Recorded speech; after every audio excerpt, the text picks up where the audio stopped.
Germany എന്ന പടും മരത്തിന് വെട്ടിച്ചയച്ചു അങ്ങനെ പരാഗ്വേ. എങ്ങനെ ഉണ്ടായിരുന്നു കളി ജയിക്കണമെന്നുണ്ടെങ്കിൽ രണ്ട് കൂട്ടരും നന്നായിട്ട് പോരാടിയിട്ടുണ്ട്.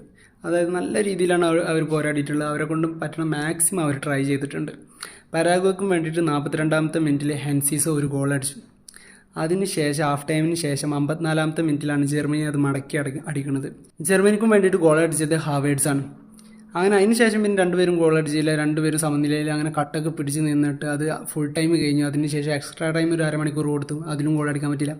അതിനുശേഷം പെനാൽറ്റി കിക്ക് വന്നു. പെനാൽറ്റി കിക്കിലാണെന്നുണ്ടെങ്കിൽ ഫസ്റ്റത്തെ 3 ഗോൾ പരാഗ്വേ അടിച്ചു. എന്നാൽ ജർമ്മനി അടിച്ചപ്പോൾ 2 മിസ്സായി, 1 മാത്രമേ കയറിയുള്ളൂ. അതിനുശേഷം പരാഗ്വേ അടിച്ചത് പുറത്തേക്ക് പോയി. എന്നാൽ ജർമ്മനി പിന്നത്തെ 2 ബോൾ അടിച്ച് ഉള്ളിൽ കയറ്റുകയും ചെയ്തു. എന്നാൽ പരാഗ്വേ ആണെന്നുണ്ടെങ്കിൽ 1 പരാഗ്വേൻ്റെ ബോൾ തടുക്കുകയും ചെയ്തു, 1 പുറത്തേക്ക് അടിച്ചു. അതിന് ശേഷം 6-ാമത്തെ ഗോളിൽ ഫസ്റ്റത്തെ തന്നെ ജർമ്മനി പുറത്തേക്ക് അടിച്ച് തീർത്ത്. അതിന് ശേഷം പരാഗ്വേ അടിച്ചൊരു ഗോളാകുകയും ചെയ്തു. പിന്നെ ഈ പെനാൽറ്റി കിക്ക് എന്നൊക്കെ പറയുന്നത് ഒരു ഭാഗ്യപരീക്ഷണം മാത്രമാണ്. ബാക്കിയുള്ളവർക്ക് കിട്ടും, പിന്നെ പോരാണ്ട് ആരെ കൊണ്ട് മാക്സിമം പറ്റുന്ന നല്ല പ്രഷറും കാര്യങ്ങളൊക്കെ അല്ലേ കയറാം. അതിൻ്റെ ഇടയിൽ വീഴ്ചകളൊക്കെ എല്ലാവർക്കും സംഭവിക്കുക.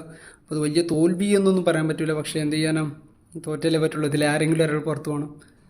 അങ്ങനെ ജർമ്മനി എന്ന പടുംമരം ചായഞ്ഞു, പരാഗ്വേ കയറുകയും ചെയ്തു. അപ്പോൾ പറയാനുള്ളത് ഇത്രയൊക്കെ തന്നെ ഉള്ളൂ. ഏത് വലിയ പടുമരാണെന്നുണ്ടെങ്കിലും ഇത്രയൊക്കെ ഉള്ളൂ തീരാൻ. അപ്പോൾ ഇവിടെ കിടന്നിട്ട് വെല്ലുവിളിക്കുമ്പോൾ ശ്രദ്ധിച്ചും സൂക്ഷിച്ചും കണ്ടൊക്കെ വെല്ലുവിളിക്കാൻ നിൽക്കുക.